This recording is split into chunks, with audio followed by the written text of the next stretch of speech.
5 books with a frontier spirit. 3 years among the Comanches by Nelson Lee. This is a first-hand account of Nelson Lee's capture. He was a Texas Ranger.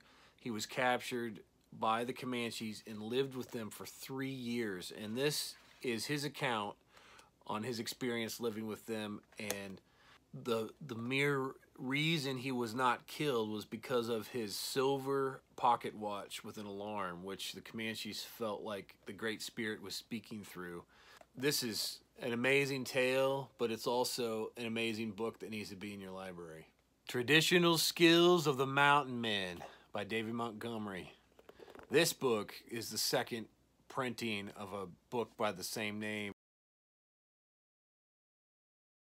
from years ago, but this shows you with great illustrations how things were done in the mountains during the 1820s, from how to make moccasins to making traps, powder horns, axe, shelter, even tanning hides.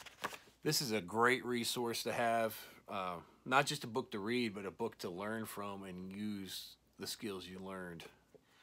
Everybody knows I'm obsessed with Lewis and Clark's expedition in the early 1800s, and that has got to include the journals of Lewis and Clark. Now, there's a lot of printings of these, but this is a really good one. It's a great size font for reading. It's laid out nicely. It includes maps. It's the real deal. Everybody needs a copy of the Lewis and Clark journals, if only to hear about the daily lashings for drunkenness. The Great American West by James Horan. This book is really special. It doesn't look like something very special, but this thing includes some of the most amazing photographs and pictures I've ever seen, including some, you just can't even find these online. I mean, you can't Google and find these things. It tells the story of the West with photos from years past. It starts with early on as far as the Shawnee tribes and goes all the way to the Transcontinental Railroad and the Indian Wars and the Wild West. You got to get that one. Last but not least, the Journal of William Ashley.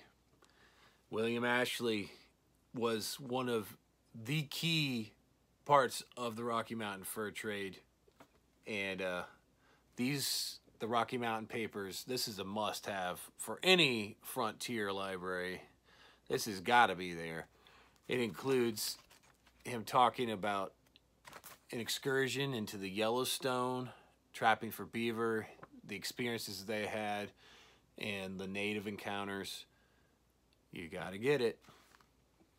If you enjoyed this, put a comment about what book you liked or what book I should have put here, and maybe I'll get to that. Thanks for listening, and thanks for watching.